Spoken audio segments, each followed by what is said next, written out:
This is the Work Smart Hypnosis podcast, session number 419. Fai Abadi on extraordinary breakthroughs.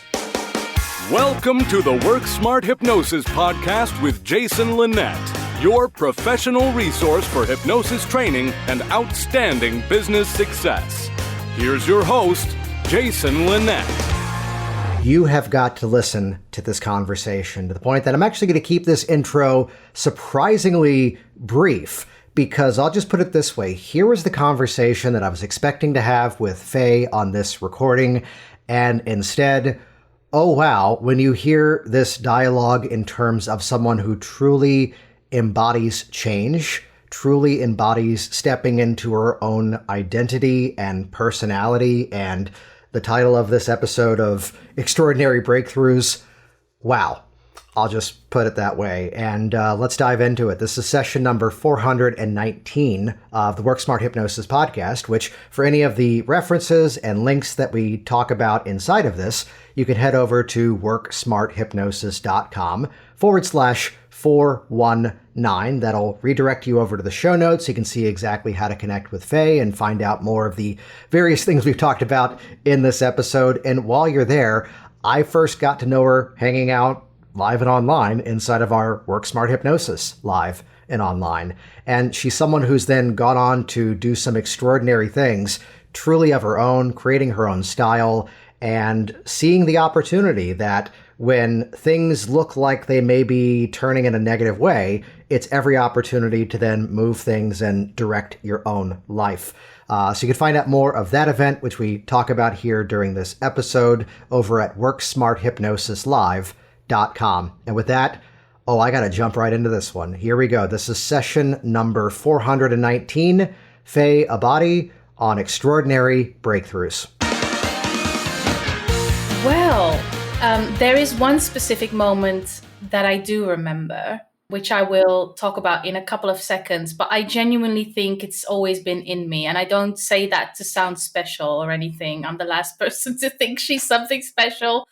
I do think it's always been some kind of calling for me, because everyone told me, you're so good at helping people, uplifting them, making them feel confident and all those things. But one particular moment I remember, and I think I've told you that as well, is when, and this is going to be a sad story, I'm sorry, that is when basically I was stuck, or I felt stuck in a marriage where I was groomed from the age of 16, really, by someone significantly older than me. I won't go into the very details of that, but just to give you some context. And I ended up having 3 children. And eventually I realized that I couldn't live a life where I wasn't allowed to wear what I want, where I wasn't allowed to listen to music, where I wasn't allowed to voice opinions and have questions. I am very much a free spirit. So I decided to take the risk and leave, which I did. And I remember sitting in my new apartment. I'd taken my children to school. They were very young. They were 2, 3, and 4 years old back then. And I wasn't driving, so I had to take the bus, and they all had different nurseries and schools. I don't know what they call it in America. About what time. Yeah. You get the gist. So it would take me like 2 hours just to do the school runs, because I had to go to different places, and I was just so exhausted. And I came home and I just felt like I couldn't do it anymore. I didn't have any furniture in my apartment. I didn't have any money because I was paying rent for the apartment we were living in. And I was still paying rent for the house that my then husband was living in. I quit my sales job, which I was really good at. I was just recently promoted, but I just couldn't do it anymore. I had too much on my mind. I felt like my values, my goals in life did not align with the job that I had at the time. And there was just something that shifted in me around that time. I couldn't do that job anymore. So I quit my job as well, which left me with no income and 3 little children whose lives have completely turned upside down because of my decision to leave. Even though it was the right decision, I still felt that mom guilt. And I broke down. I fell onto the floor. I had no power left in my body. Like, while I'm saying this, like, tears are coming up, just remembering what happened. And I had no power left in me anymore. And I literally thought that I was going insane. And I picked up the phone and I called my doctor and I said, "You need to take me in right now because I'm going to lose my mind." And they walked me through a few questions. It was very formal, no emotions, which probably was good to just leave the emotions out of it.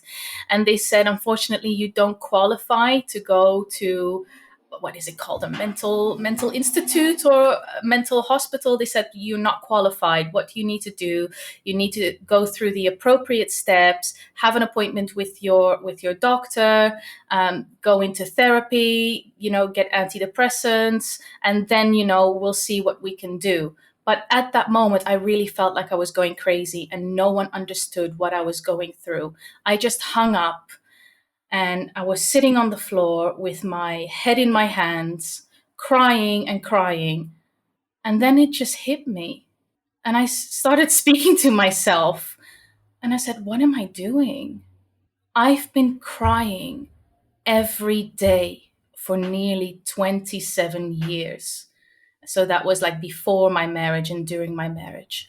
What am I doing? I did not leave my husband and take my children out of their home to keep living the way I lived almost my entire life. And it was that moment where I couldn't find anyone to help me. I couldn't find anyone to pick me up and listen to me and tend to my emotions. It was that moment that I actually had that awakening that something had to change. And if it's not outside of me, if I can't find the solution outside of myself, then it has to be inside of me. And you can say like that maybe something spoke to me. I don't think so. I think it's just the inner knowing.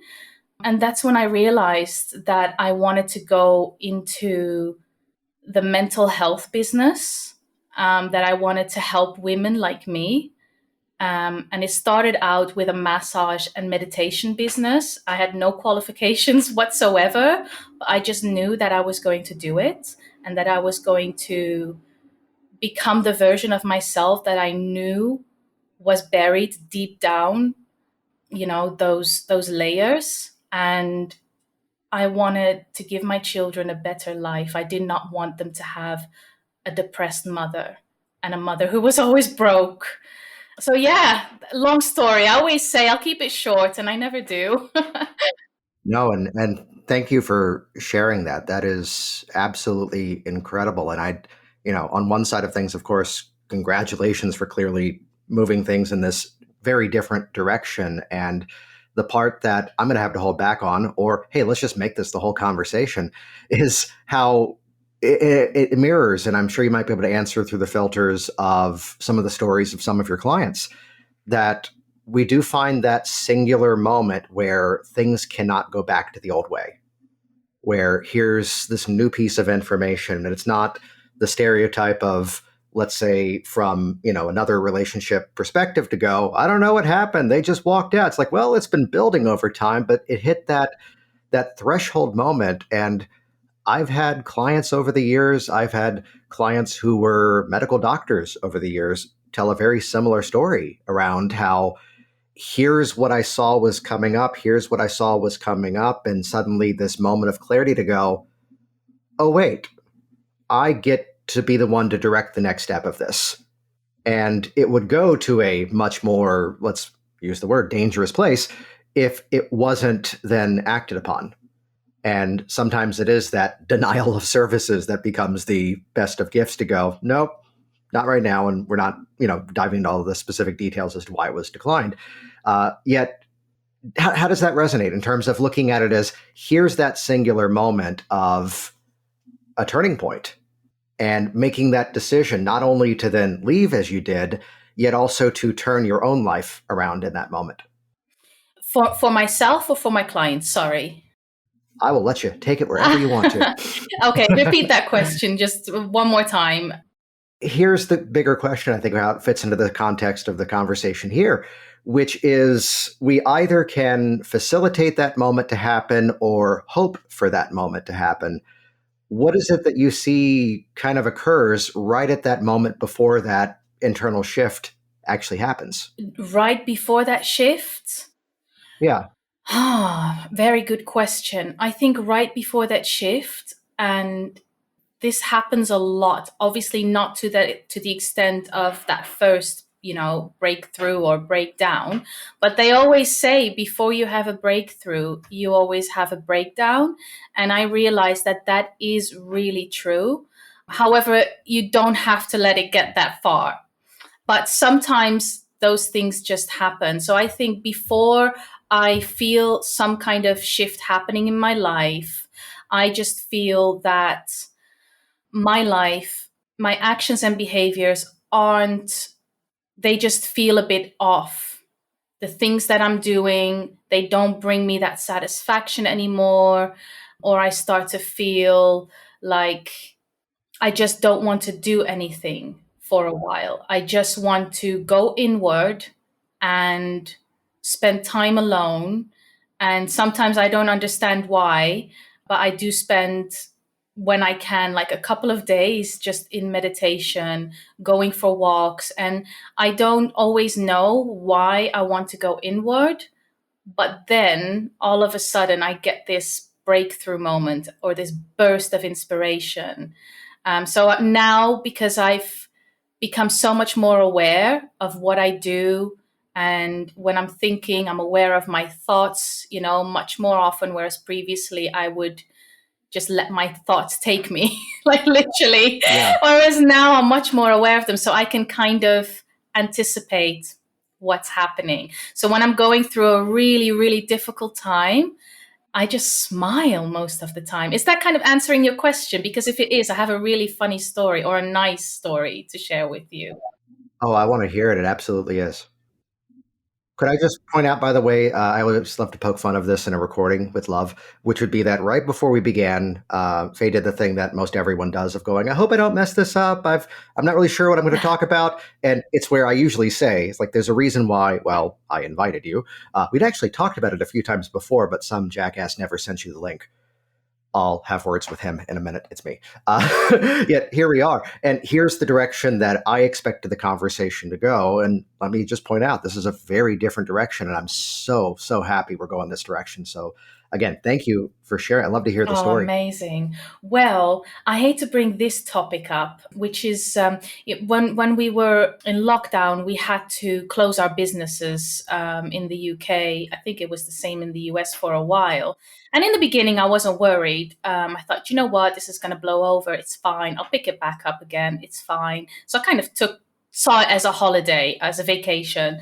But then eventually, it kind of kept going on and on for a few months. And because I'm self-employed and I was working from home, I had a little room in my home. That's how I started up. So I started a massage and meditation business from my little apartment at home. And it was getting really, really successful. But yeah, after a few months, I realized, okay, I need to bring some money in. But because I am self-employed and my office is inside my home, I wasn't eligible for the grants that the government was giving to business owners. So after a while, I did some digging. I said, well, maybe I can get some assistance. And I found out that there was another grant for the people who weren't eligible for the grant. But this information wasn't widely available. You had to really dig for it. So I called the council. They are the ones who give the grants out. And he said, so it was 10K, £10,000 that you could get a lump sum, which would have significantly helped me back then. I called them up. I said, hey, I see that you guys are doing grants for people like me. Where can I apply? He said, I am so, so sorry, Faye, but you are one day too late. And he was like, I could hear the pain in his voice. It was such a kind man. And I could tell that I wasn't the first one who he had to break this news to. He said, Yeah. you know, you're too late, and there's nothing I can do. Maybe you want to write to the local MP and see, you know, if he can still do something for you. And this is when I knew that I made the right decision that day when I had that breakdown in my empty apartment without furniture. And I was so glad that the doctor did not send me into some kind of mental institute, because when he told me, Just to edit the words, inpatient treatment. Let's go with that. you should No, know better. I have a very good friend, and she's in the back of my head now with her story. And without spilling her whole story, she goes, "That it's lining up only in the way that she goes. I kept using this term, and they said, could we just swoop in?" And this is the doctor quoting me, quoting her, quoting the doctor. Could we just edit that phrase of mental institution, because that brings to mind the images of Jack Nicholson in the movie One Flew Over the Cuckoo's Nest versus, hey, inpatient treatment. And I'm so sorry. no. I'm making sure people have the right images in their But it minds. sounds wrong. When I do say mental institute, it sounds so wrong. And I'm just trying to find the right word. And at the same time, I have all these other things I want to tell you.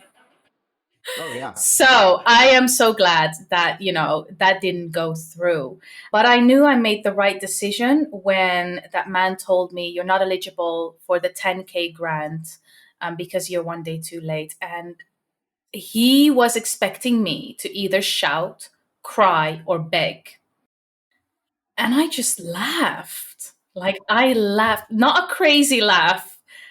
I felt relief, believe it or not. I said, do you know what? This is the best news someone could have ever given me. And he went like, what? No, you're not getting it, Faye.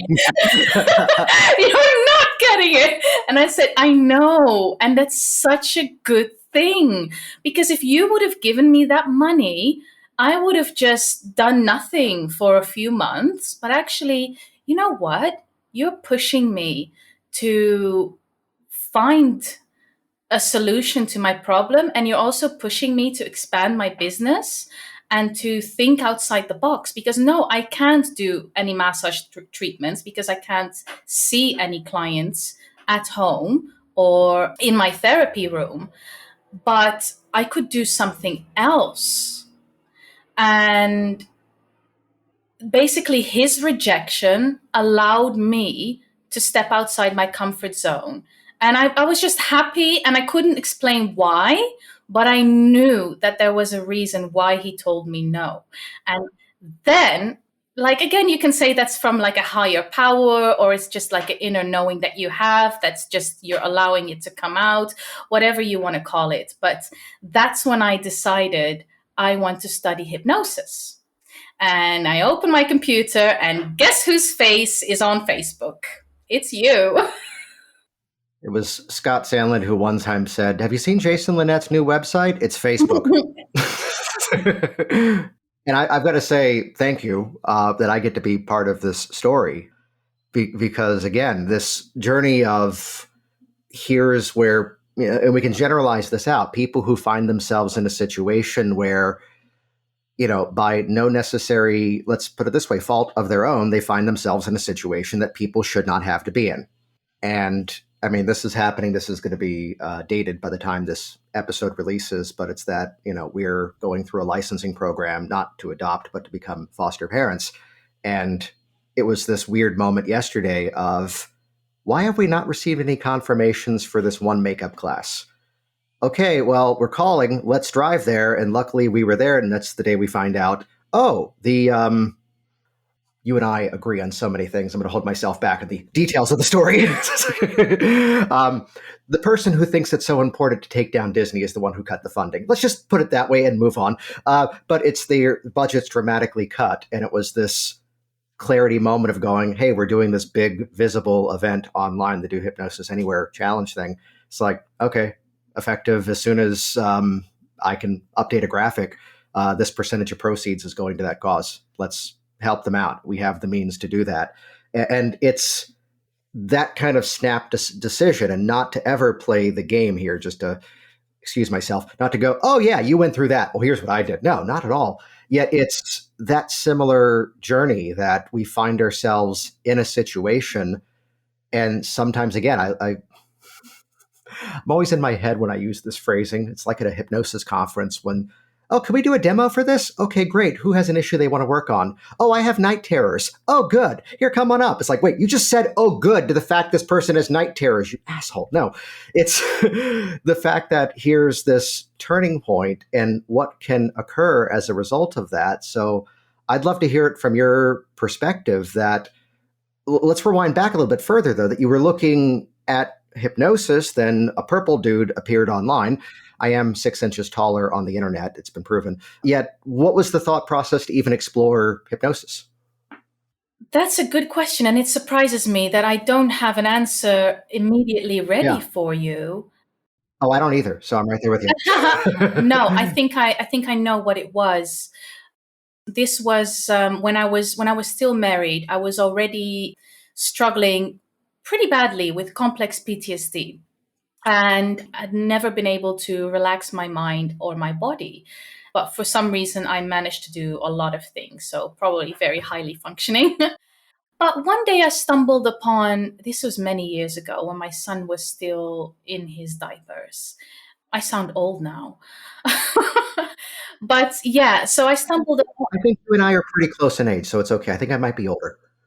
Yeah, so I found a meditation website and I don't remember how I got there, but I wasn't into any of that. I knew nothing about meditation or relaxation for that matter. I was very new to all these things. I was also extremely religious. I'm not sure why I brought that up, but a lot of religious people, well, at least, in my community, they steer away from hypnosis and meditation because they worry about how that interferes with the religion. It doesn't, by the way, but yeah. Anyway, I found a meditation website and I found a very nice mountain cabin relaxation meditation. So I switched it on, I put my headphones on, and something happened in my body. I started to relax. And Jason, for someone that's never been able to relax a muscle in their body, it felt really scary.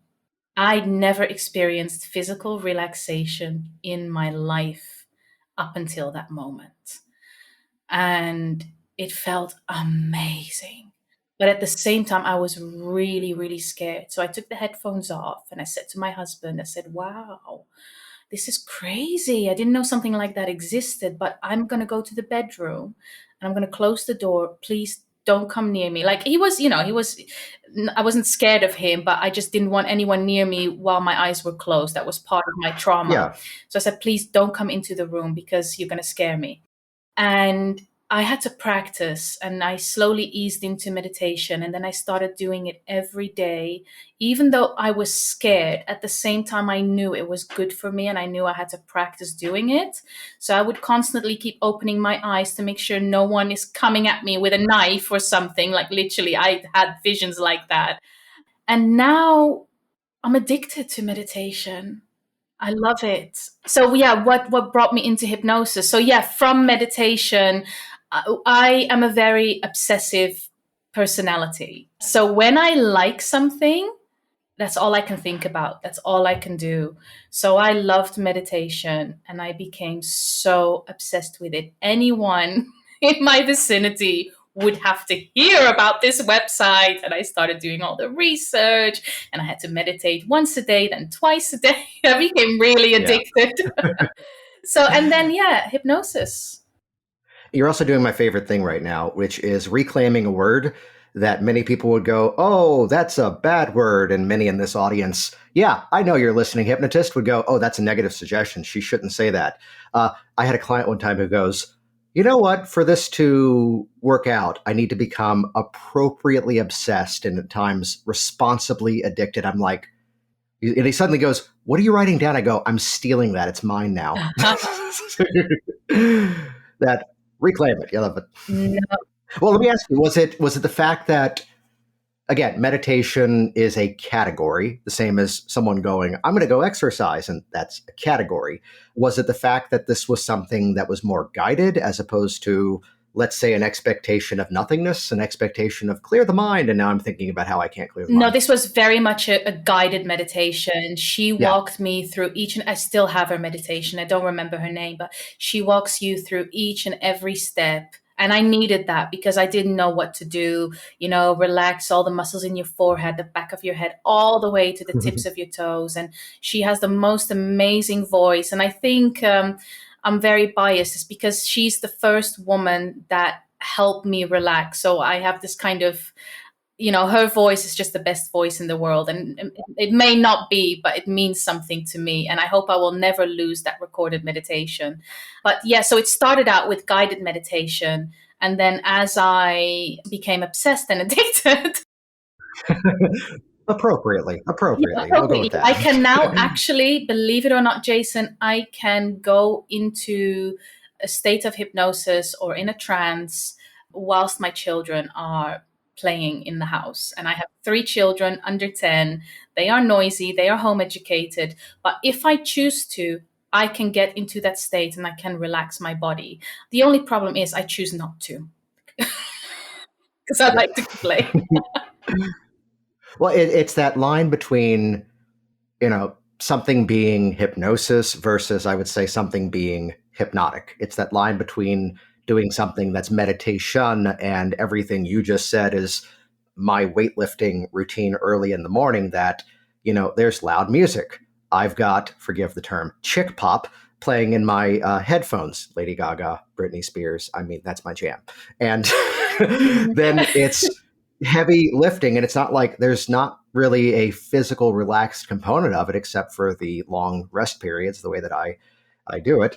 Notice that I'm saying it out loud in the present tense because I've been slower to get back into it after the surgeries last year. It's this element of that's that time that I find something meditative from. And it's not, again, it's kind of where I tend to say, and I can't prove the statement, but it sure does sound true, and it proves itself to be true very often. And then again, it may be conversational suggestion now that I've said it out loud, which would be, do you like this? Was it 8 disclaimers before I've even said the thing? It's that moment of the client who says, well, I've tried meditation, but it didn't work for me. And it's I kind of find the people who struggle with meditation tend to do exceptionally well with the work that we do. Yes, I've had quite a few clients actually who, just like me, weren't able to relax, and they tried meditation and they said it didn't work on me. And the first time I had a client like that, and again, I do hypnosis, not meditation. I know I keep mentioning meditation, but a lot of people, when you talk to them about hypnosis, they always mention meditation. So she says, "Oh, I'm not sure if this will work for me because I can't meditate. I can't seem to relax." Yet she still signed up with me because she felt that I could help her. So there was something telling her that this probably would work for her. Well, I reassured her that she doesn't need to be relaxed. It's not like meditation, but it can be if you want it to be. However, if you want to learn how to meditate and how to relax, we can work on that. But for now, rest assured, there is nothing that you need to do, nothing that you need to make happen. You don't even need to close your eyes. And she wasn't really sure whether I knew what I was talking about. And after her first session, she's a lovely woman, but she walked away with such an annoyed expression on her face. Like I could read her face and it said, "You suck. This doesn't work." However, she texted me the next morning because she came to me because she was addicted to drinking alcohol, specifically wine. It was wine. She had developed this habit of drinking 1 or 2 bottles a night. And she messaged me. She said, "Faye, I only had 1 glass." Or was it 2 glasses? I don't remember. But that was significantly less than what she usually would have had. And there were a few other things she did differently as well that night. I don't remember what it was. And she was really surprised in the morning. And she did yoga, which is something that she really wanted to do. And she knew that that would help her relax as well. So just in one session, she hadn't closed her eyes. She was really feeling physically uncomfortable with everything. Yet I told her, don't worry, it's working. And she did not believe me as she walked out the door, but she believed me in the morning.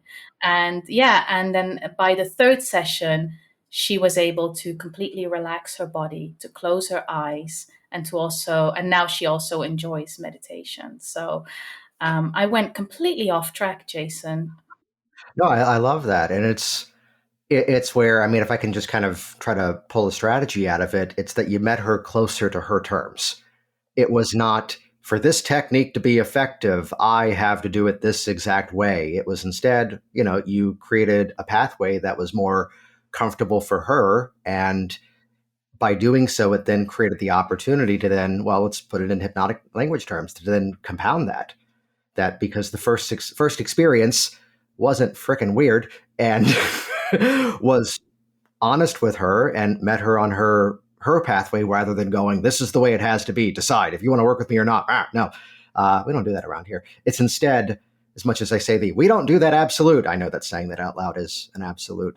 Yet it's what created the necessary foot in the door of rapport to then piggyback to the next session and then, let's say, make use of a more formal approach, right? Absolutely. And I've been in sales since I was 15, and I am not a fan of old-fashioned sales where you have to try and convince people to buy into your product or service. I'm not a fan of that. I'd rather have people sell my service to themselves. I want them to sell it to themselves. Oh, that sounds familiar. That's something that you taught me as well. And guess what? It works. Love it. Love it. So then, all the usual questions I ask on this. We are 32 minutes in and we haven't gone there. Phenomenal. That's what this should be.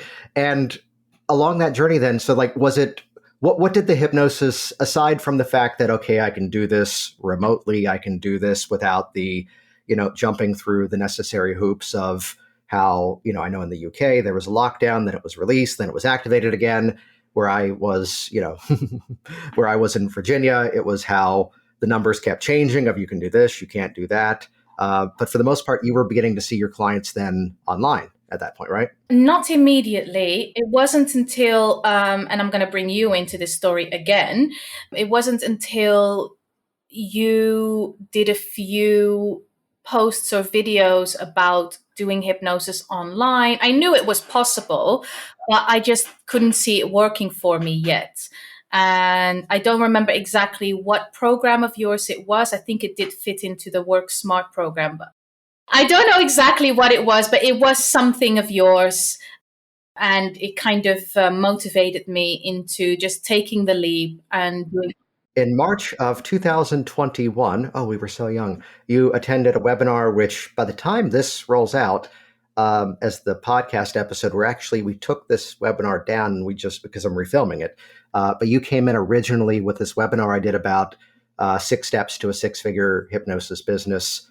And then, even better, you inappropriately signed up as if you wanted to apply for a consult with me because you just wanted to see the process. And then you signed on to take a class same day. Yeah, I love being inappropriate. I can see all the data here. It's okay. I know. Creepy. Where were we? Yes. So I started out with having people coming to me, but it wasn't really what I wanted. So I did have to build my confidence there first. But now I am fully online. And it's, it just works so much better. And it's interesting when you make a decision first, before you even have all the evidence to support that it's going to work. You just make the decision first. Listen, I want to go online. I don't want people coming to my home. I just don't like it. This is my space. And also I can help more people if I'm online. I can help people worldwide. I've got a lot of people from all over the place who do want to get in touch with me. They can't come here. So I'm actually doing them a disservice by not going online, and I can work at any time of the day. So, it works so much better.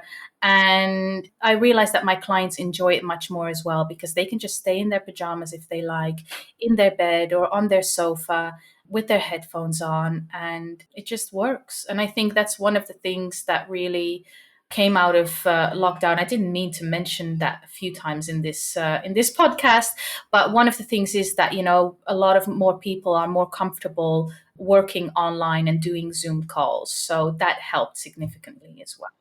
Yeah, I would say it's, we find these moments where the global conversation has to change, and I looked at, and this is not a positive statement or a negative statement. I'd consider these guys friends.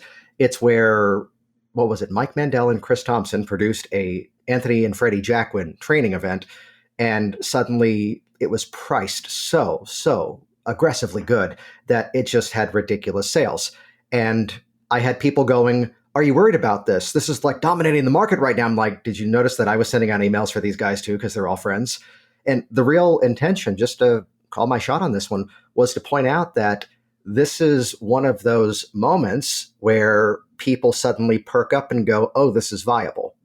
And it's how, the clients who I had when I was back in Virginia, and I used to be the guy who said, you'll hear this in my voice immediately. "Yeah, I don't do the online stuff with my clients." This is me talking in like 2013, 2014, because I have no problem filling up the local office, and I don't have any patience for doing tech support for people who can't make their webcam work. And the side benefit of everything having to, figure things out online was that, it's my strategy nowadays. And people go, "How do I get the clients comfortable with doing it online?" I'm like, you're going to hate me for how easy the first answer is. What? Do the consult online. Yes. And if you connect and suddenly, like, don't even put it as an option for a phone call if you're doing the whole velvet rope thing that I talk about. It's the fact that they meet you online, and anything explained in advance now becomes the education. And when I see that, we connected and I can see you, you can see me, we can hear each other, it means I don't have to go into the details of, you need to have this, you need to have this, you need to have that. I have to be a little bit more particular for a podcast recording. Yet for the session, we've done it more frequently. And for every reason against it, it's also the reason that, well, in a local office, we're trying to get rid of the office I still technically own in Virginia. And the counselors who took over that space on a lease and are paying a monthly rent, we realize that they're not going to renew when things wrap up at the end of March next year. And they've expanded so much that they have like 24 therapists. They're in 3 different locations in the same office park. And the one that was mine is the one that says, "Please note, this location is not wheelchair accessible," which that space wasn't. But that's why they had the other locations. That's where I was compliant with the laws in the state, which is that we would always do one training event elsewhere. I did have options for people for doing sessions that didn't require traveling to me. So as long as there was a plan, yet it's one specific thing cannot be a match for every single person. And it's a whole segment of the audience that is being ignored. I think we've hyped online as being good enough here. No, I have another one to add. Yeah, bring it. That's also one of yours, but I love it. It's, when you're feeling ill for a few days, or you have a toothache or whatever, and then you finally make the decision to go and see the doctor or the dentist, like, okay, I'll go. And then you go, and it's like, oh, the pain is gone now. And there's something about that, when you walk into a hypnotist's room, or if you have a psychologist, or you feel better in that environment. When you go to the gym and you have a personal trainer, you feel more competent, you feel better in yourself already, you feel motivated. But then when you go home, is that still going to work? And obviously you and I know that with hypnosis, it still works when you go home, because we use certain words and a type of language that ensures that they take that kind of mentality back home with them. However, what I found really interesting was, if the problem is happening at home or in your car or at work, why not solve the problem in the same place where it occurs? Watch it change in real time. That's the number one reason I'm 100% online these days, to the point that I have a client that we had this rush of people who, some were clients, some were students. And it was, hey, I want to come see you. I'm like, I'm in Orlando now. The website says that all sessions are online and lists the physical address now as Orlando. Technically speaking, the business in Virginia is still active. It's a longer story around the property that's still down there, and that may change as we unload it. Yet he's messaging and going, hey, you said you're like right between Universal Studios and Disney, right? I go, yeah, we can see, we're like right in the center of the triangle. We can see the fireworks from SeaWorld in our front yard. And he goes, oh, I'm staying at a Disney Springs hotel. What is that, 3 miles down the road? I go, 2 miles. He goes, can we do one of the sessions in person? I go, does your hotel have good Wi-Fi? And he goes, oh, well, it's where I shocked you, apparently, because as we connected to record, I'm here in my pajamas that I wore to drive my kids to a summer camp today. Yeah, absolutely. And I didn't have to get out of the car, so why not? And the thing is, people are willing to work your way, I've realized. So Yeah.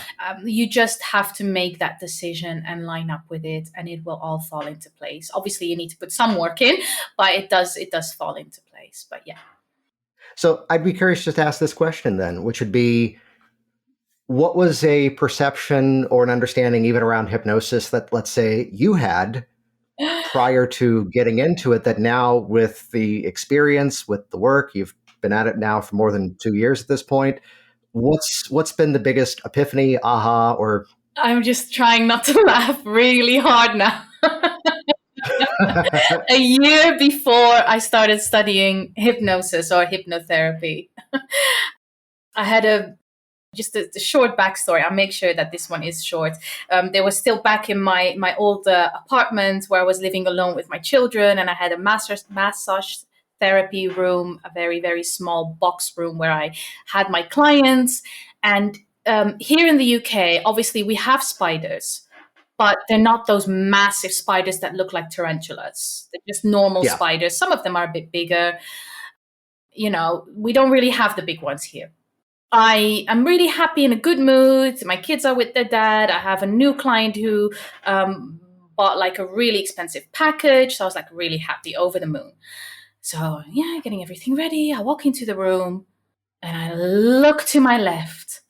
Jason, I had a spider phobia. So I know that when you have a phobia, things look bigger or worse than they are. I kid you not. This spider, I'm going to try not to swear, it was massive. I don't know what kind of spider it was, but it looked like a tarantula. Oh my God. Imagine already having a phobia and then seeing that thing on your wall. And I usually only I used to only take female massage clients. But this particular client, he was a guy. So I was really happy. But then I wasn't sure if he was scared of spiders. But oh my God, just going back to that moment. Anyway, so eventually he came and he took the spider out, and I'm really, really sorry for all my animal lovers, but I'm just going to blame him because I think he's a lovely guy, but he has a dark side to him, because I said, take that spider away, do with it whatever you want. I just don't want it to come back in here because I know it thinks it's its home now and it's going to come back in here. He comes back. I said, what did you do? He said, I squashed it. I said, what? It was really big. How did you squash it? It was like a big mouse, that kind of size. He said, oh, it was delicious. I loved it. I'm really sorry. I didn't do it. Anyway, that's where he said, Faye, I think you need to try hypnotherapy. Granted, that spider was massive. That's not normal, but I do think you need hypnotherapy. So he told me about his mom who had hypnotherapy. I said it was going to be a short story, but it's not. He told me about his mom. She had one session. She's not that scared of spiders anymore. So I looked into it, and then I had a consultation with a hypnotist in the UK, online, by the way. He only did online sessions. And back then I was still quite religious. I was kind of moving away from that, but I felt that guilt, so I didn't really want to. And I had a consultation with him, and I said to him, his name was David, this hypnotist, and I said, listen, I do want to get rid of this phobia, but I am really worried that when you look into the camera, you're looking kind of like into my eyes. are you like speaking with spirits or something? Because that's really against my religion and I don't want that. Like, what do you do? Is it witchcraft? It's witchcraft, isn't it? And he bursted out in laughter.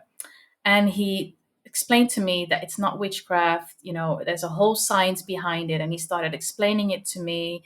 I ended up not doing it because I still had my religion holding me back then. But my curiosity has always been stronger. So I was always very drawn to the things that I wasn't supposed to do. And then I started learning more about hypnosis. So that, my preconceptions were hypnosis is witchcraft. It's dark magic, black magic. You're not supposed to be doing it. And now that I've studied it, I'm like, there is nothing woo-woo about this, not even one bit. Love it. Love it. This is perhaps the fastest where we had to go. Let's have you on again sometime. Because again, phenomenal that we got to have this kind of conversation to go into more of the personal story, the background of this entire incredible journey. And let me just kind of ask two quick things here, which would be, is there a specific category of people that you tend to work the most with these days? Absolutely. I work with people who already know that they want better in life. They don't need any convincing. They don't want to be stuck in victim mode. They've already made up their mind. They just don't know how to get there. And they just need someone to guide them through it. So these are usually people who are leaders, who run their own businesses, just people who know what they want in life and need a bit of assistance with that. I love it. And how can people best get in contact with you? How can they find you? They can go to www.releaseresistancenow.com, where they can release all that emotional resistance and become the person they were meant to be. I love it. So awesome to hear more of this journey and get to know more of what's underneath it as well. And we will absolutely have to do this again sometime and go into deeper detail of, the stuff that we actually, do with the clients. Yet again, absolutely phenomenal. Loved every moment of it. I really enjoyed it. You made me feel at ease. So thank you. And before we wrap it up, any final thoughts for the listeners out there? If you're thinking about doing something, if you feel that you have this thing that's nudging you into, whether it's a new job or moving place or just, getting fit or whatever it is that you want to do, study something new, don't wait for a sign. Don't wait for things to change in your life, your finances, the people, your environment. Make a decision and line up with it. That's the only way. Hey, it's Jason. Told you so, right? Wow.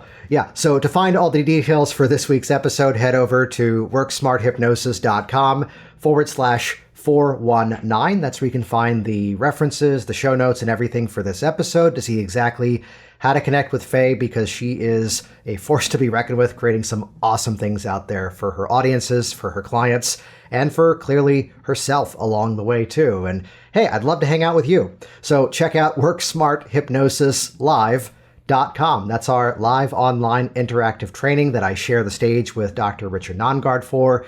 And classically, half the attendants are people who are brand new and it's their first thing they're doing in hypnosis. And the other half of people are people with significant training, yet now filling in the gaps, looking for methods to become more effective and more consistent. So we attract an audience from all different wide ranges of experience. Check out the details and watch the video tour right now over at WorkSmartHypnosisLive.com. Thanks for listening to the Work Smart Hypnosis podcast at WorkSmartHypnosis.com.